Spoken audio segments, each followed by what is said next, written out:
Doctor ortho Ayurvedic oil and capsule, अब दर्द भी घुटने टेकेगा।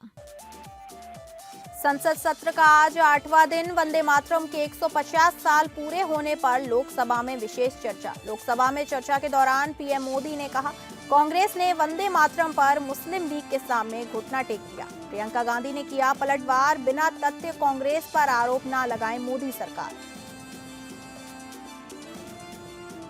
7वें दिन भी इंडिगो के यात्रियों का खत्म नहीं हुआ संकट। आज 500 से ज्यादा फ्लाइटें कैंसिल। पिछले 6 दिन में 4000 फ्लाइट हुई कैंसिल। सरकार की सख्ती के बाद भी नहीं निकल पाया है मसले का हल। गोवा के नाइट क्लब अग्निकांड में 25 लोगों की मौत के बाद 5 लोगों की गिरफ्तारी। नाइट क्लब का केयरटेकर दिल्ली से अरेस्ट। 6 दिन की पुलिस हिरासत में भेजे गए 4 आरोपी, 3 अधिकारी भी निलंबित। कंबोडिया थाईलैंड के बीच फिर बढ़ा तनाव। कंबोडिया थाईलैंड के बीच हवाई हमले जारी। हिंसक झड़प में एक थाई सैनिक की मौत। कंबोडिया थाईलैंड के बीच फिर बढ़ा तनाव।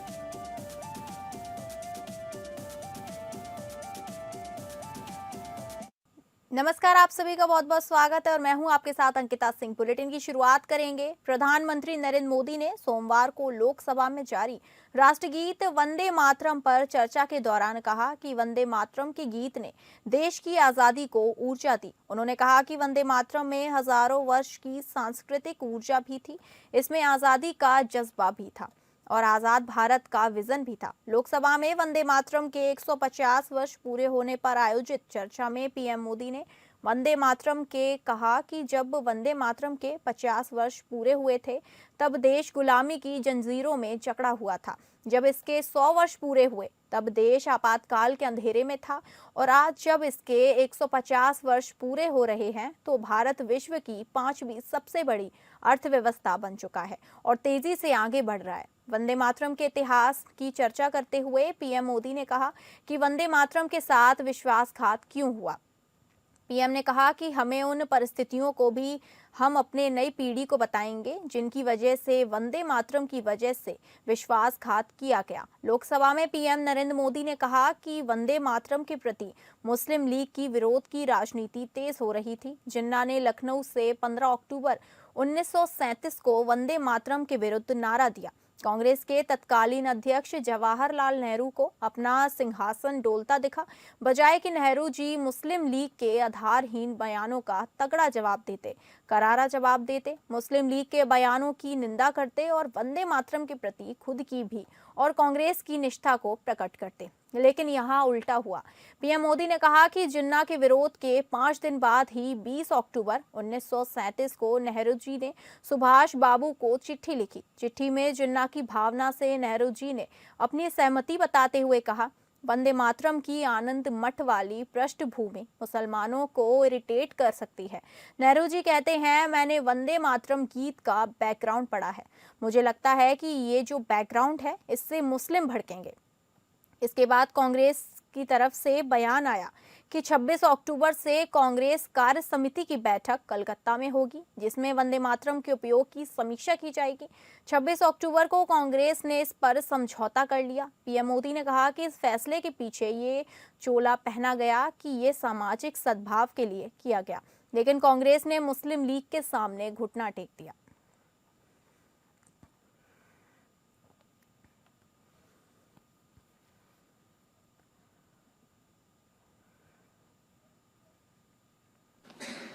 वंदे मातरम ने उस विचार को पुनर्जीवित किया था जो हजारों वर्ष से भारत की रग रग में रचा बसा था। उसी भाव को, उसी संस्कारों को, उसी संस्कृति को, उसी परंपरा को उन्होंने बहुत ही उत्तम शब्दों में, उत्तम भाव के साथ वंदे मातरम के रूप में हम सबको बहुत बड़ी सौगात दी थी। झारखंड विधानसभा के शीतकालीन सत्र का दूसरा कार्य दिवस हंगामे के साथ शुरू हुआ। इस दौरान सदन के भीतर और बाहर विपक्ष ने छात्रवृत्ति को लेकर कुछ समय बाद ही शोरगुल करना शुरू कर दिया, जिस पर सत्ता पक्ष ने भी जमकर पलटवार किया। हंगामे के बीच वित्त मंत्री राधा कृष्ण किशोर ने वित्तीय वर्ष 2025 और 2026 के लिए 7,721 करोड़ 25 लाख रुपए का द्वितीय अनुपूरक बजट पेश किया। वहीं मौके पर नेता प्रतिपक्ष बाबूलाल मरांडी सहित अन्य विधायकों ने पोस्टर के साथ सरकार के खिलाफ जमकर विरोध किया। बाबूलाल मरांडी ने छात्रवृत्ति में देरी और किसानों को धान बिचौलियों को कम दाम पर बेचने की मजबूरी का मुद्दा उठाते हुए तत्काल चर्चा की मांग की।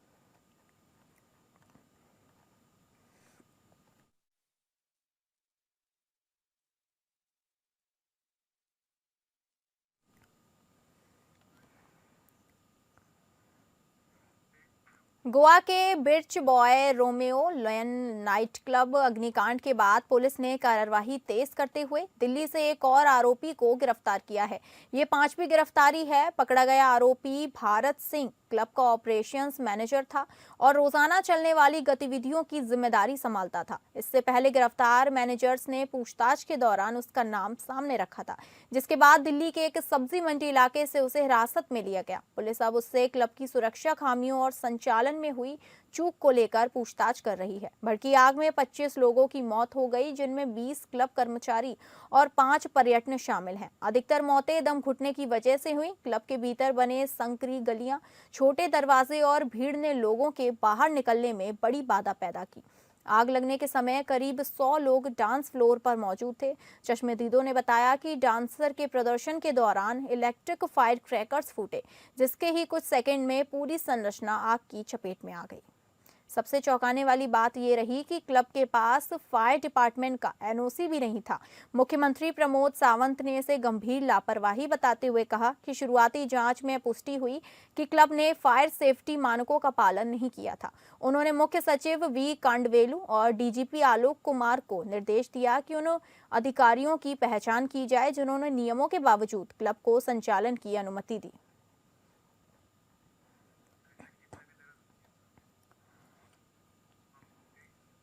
गोवा के अरपोरा क्षेत्र में हुए नाइट क्लब अग्निकांड पर मुख्यमंत्री पुष्कर सिंह धामी ने शोक जताया है।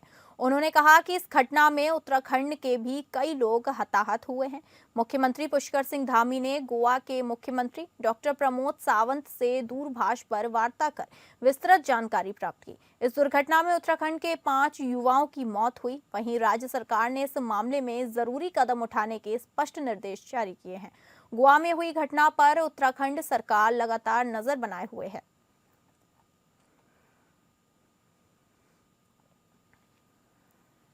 बहुत दुखद हादसा हुआ है और उसमें उत्तराखंड के हमारे पारिवारिक जन जिनके बहुत अपूर्णीय क्षति हुई है, मैं उन सभी के प्रति अपनी संवेदनाएं व्यक्त करता हूँ, श्रद्धांजलि देता हूँ उनको और उनके परिवारजनों को भगवान शक्ति दे। इस समय कठिन समय उनके परिवार के ऊपर आया है, इसमें ही उनको एक दुख का सामना करना पड़ा है। भगवान उनको अपनी शक्ति दे और सभी दिवंगत आत्माओं को अपने श्रीचरणों में स्थान दे। झारखंड सरकार के स्वास्थ्य और आपदा प्रबंधन मंत्री डॉक्टर इरफान अंसारी ने गोवा में हुई दुर्भाग्यपूर्ण घटना पर गहरी चिंता व्यक्त करते हुए कहा कि राज्य सरकार अलर्ट मोड में है। डॉक्टर इरफान अंसारी ने कहा कि गोवा जैसी घटना झारखंड में हुई तो जिम्मेदार अधिकारी नपेंगे। डॉक्टर इरफान अंसारी ने राज्य के सभी होटल, रेस्टोरेंट, बार एवं अस्पतालों में फायर सेफ्टी की अनिवार्य जांच का आदेश दिया है। 1 सप्ताह के भीतर सभी जिलों से रिपोर्ट भेजना अनिवार्य किया गया है। डॉक्टर इरफान अंसारी ने कहा कि जनधन की सुरक्षा सरकार की सर्वोच्च प्राथमिकता है। किसी भी तरह की लापरवाही बर्दाश्त नहीं की जाएगी। यदि झारखंड में गोवा जैसी कोई घटना होती तो संबंधित अधिकारी सीधे तौर पर जिम्मेदार होंगे।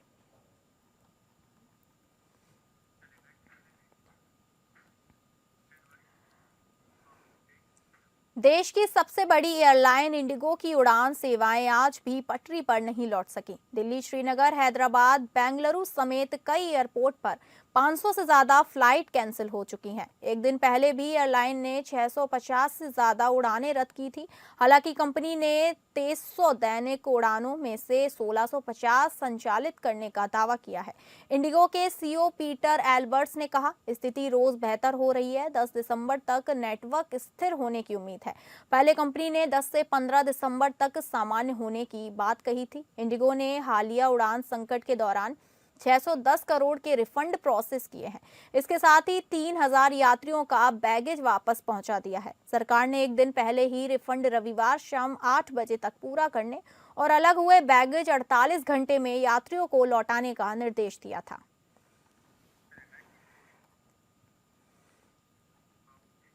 तेलंगाना के मुख्यमंत्री रेवंत रेड्डी ने हैदराबाद की एक सड़क का नाम अमेरिका के राष्ट्रपति डोनाल्ड ट्रंप के नाम पर रखने का प्रस्ताव रखा है। तेलंगाना के सीएम का यह फैसला तेलंगाना राइजिंग ग्लोबल समिट के दौरान अंतर्राष्ट्रीय सुर्खियां पाने की कोशिश लग रहा है। हालांकि इसे लेकर सीएम रेवंत रेड्डी विरोधियों के निशाने पर आ गए हैं। तेलंगाना भाजपा ने सीएम के इस प्रस्ताव पर तंज कसा और उनकी आलोचना की है। मुख्यमंत्री रेवंत रेड्डी ने प्रस्ताव दिया कि हैदराबाद में अमेरिका महावाणिज्य दूतावास जाने वाली सड़क का नाम डोनाल्ड ट्रंप एवेन्यू रखा जाए। अगर ऐसा होता है तो ये दुनिया में पहली बार होगा जब किसी देश में इस तरह से अमेरिका के मौजूदा राष्ट्रपति का सम्मान हुआ हो। गौरतलब है कि हैदराबाद में परंपरा रही है कि शहर के विकास में योगदान देने वाले राजनेताओं और वैश्विक कंपनियों के नाम पर भी सड़कों के नाम रखे गए हैं, जैसे गूगल स्ट्रीट, जो हैदराबाद में गूगल की मजबूत मौजूदगी को दर्शाती है।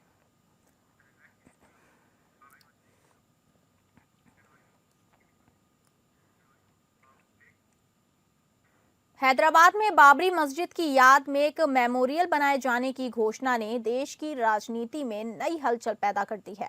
पश्चिम बंगाल में बाबरी मस्जिद की तर्ज पर एक संरचना बनाने की घोषणा के कुछ दिनों बाद अब हैदराबाद के एक मुस्लिम संगठन ने ग्रेटर हैदराबाद क्षेत्र में ऐसा ही स्मारक और कुछ वेलफेयर सुविधाएं विकसित करने की बात कही है। इस घोषणा के बाद राजनीतिक बयानबाजी तेज हो गई है और माहौल में स्पष्ट रूप से तनाव महसूस किया जा रहा है। बीजेपी ने इस प्रस्ताव को उत्तेजक और कानून व्यवस्था के लिए खतरनाक बताया है।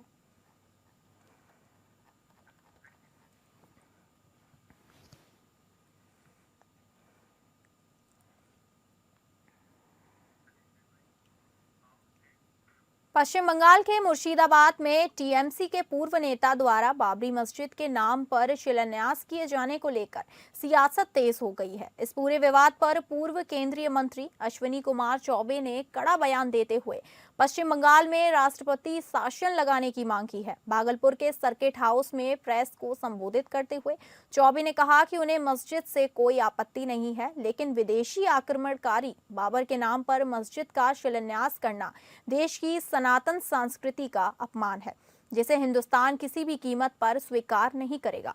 उन्होंने कहा, ऐसी हरकत करने वालों पर राष्ट्रद्रोह का मुकदमा दर्ज होना चाहिए। अश्विनी वैश्य चौबे ने यह भी आरोप लगाया कि टीएमसी ने अपने विवादित नेता को केवल दिखावे के तौर पर पार्टी से निकाला है, जबकि वास्तविक कार्यवाही नहीं की गई है।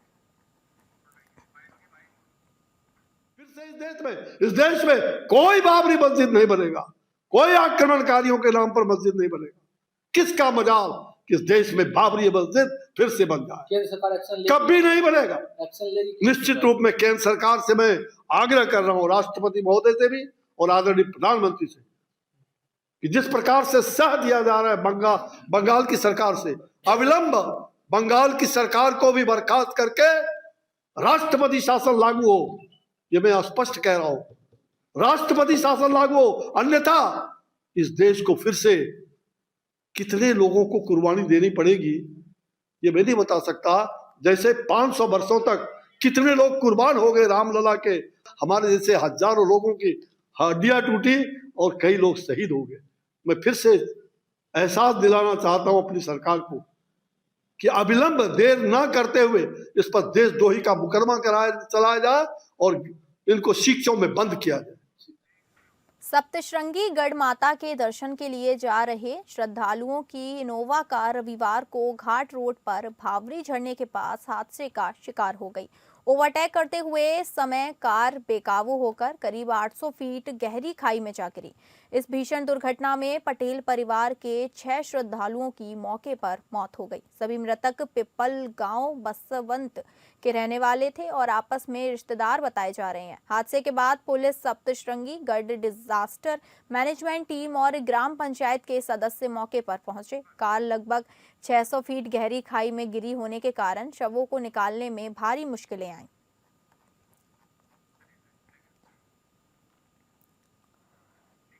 पिछले कई हफ्तों से पुणे जिले में तेंदुओं की हलचल से लोगों में डर का माहौल है। हाल ही में जुन्नार तालुका के गुंजलवाड़ी इलाके से सामने आए एक सीसीटीवी वीडियो ने एक बार फिर लोगों को हिलाकर रख दिया है। हालांकि इस बार लोगों का ध्यान एक अलग तरह के डर की तरफ गया है। जुन्नार में 3 कुत्तों ने मिलकर एक तेंदुओं को भगाया है। इस घटना का वीडियो सीसीटीवी कैमरे में कैद हो गया है। यह घटना शनिवार 6 दिसंबर को सुबह करीब 1:30 बजे की है। तेंदुआ गुंजलवाड़ी में किसान अशोक दारकेकर के बंगले के मेन गेट पर पहुंच गया। हमेशा की तरह वह शिकार के मकसद से इलाके का मुआयना करते हुए घर के अंदर घुसने की कोशिश कर रहा था। हालांकि अंदर मौजूद 3 कुत्तों ने तेंदुओं की हरकतों को पहचान लिया और तुरंत जोर जोर कर भौंकने लगे।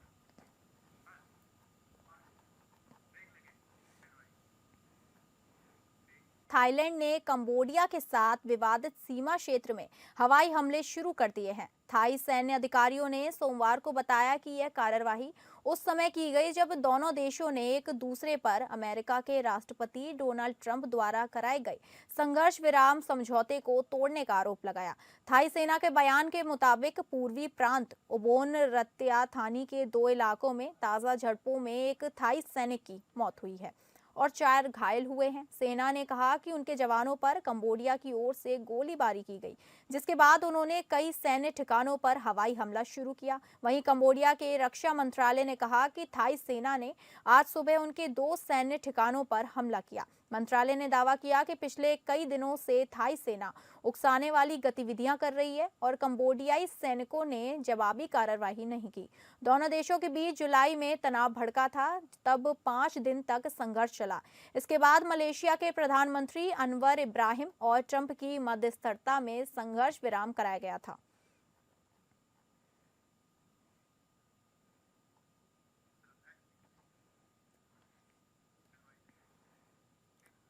नेतन्याहू ने भ्रष्टाचार के आरोपों में माफी मिलने के बाद राजनीति से संन्यास लेने की अफवाहों को खारिज कर दिया है।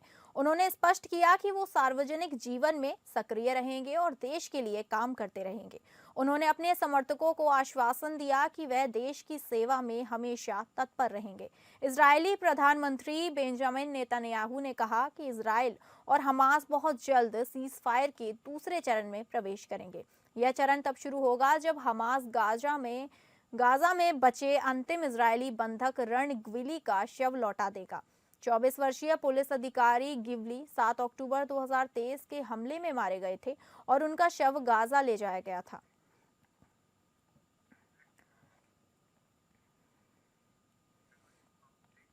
रूस ने यूक्रेन में आर्म्स फोर्सेस डे के मौके पर ड्रोन और मिसाइलों से रात भर हमला बड़ा किया। यूक्रेन के अधिकारियों ने बताया कि रूस पूरे देश में 51 मिसाइलें और 553 ड्रोन दागे। यूक्रेन की वायुसेना ने कहा कि उसने 585 ड्रोन और 30 मिसाइलों को सफलतापूर्वक मार गिराया। हालांकि उसने माना कि 29 जगहों पर ये गिरने में सफल रही।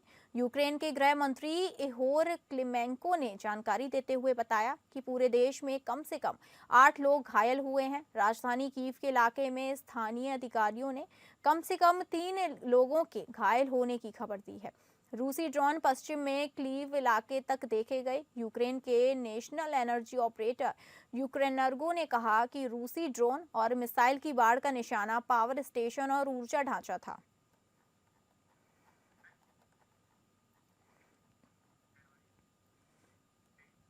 भारतीय महिला क्रिकेट स्मृति मंधाना और सिंगर पलाश मुच्छाल की शादी कैंसिल हो गई है।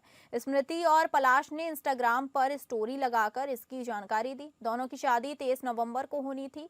संगीत से लेकर हल्दी के कार्यक्रम हो चुके थे। बारात की तैयारियां चल रही थी।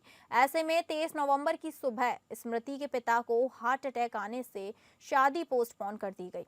शादी टलने के बाद सोशल मीडिया पर कई तरह की अफवाहें फैलने लगी। दावा किया गया कि पलाश ने स्मृति के साथ धोखा किया और उसका नाम वेडिंग कोरियोग्राफर से जोड़ा गया। इसी बीच स्मृति ने अपने सोशल मीडिया अकाउंट से शादी से जुड़ी सभी तस्वीरें हटा दी थी।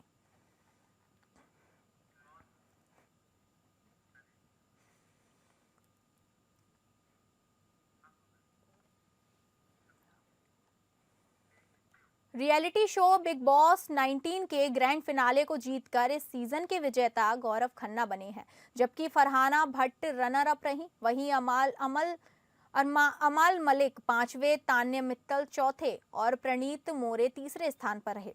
ग्रैंड फिनाले रविवार को मुंबई में हुआ। विनर गौरव खन्ना की बात करें तो वह एक फेमस टीवी एक्टर हैं, जो सीआईडी और अनुपमा जैसे टीवी शो में नजर आ चुके हैं। शो जीतने पर गौरव को बिग बॉस की ट्रॉफी के साथ 50 लाख रुपए का कैश प्राइज मिला है। फिनाले की बात करें तो इसमें कार्तिक आर्यन, अनन्या पांडे, अरमान मलिक और करण कुंद्रा जैसे कई सितारे पहुंचे। भोजपुरी सुपरस्टार पवन सिंह भी फिनाले में शामिल हुए।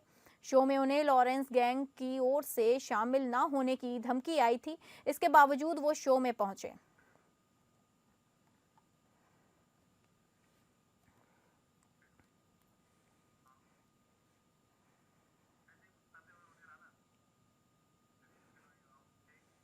फिलहाल इस बुलेटिन में इतना ही। नमस्कार।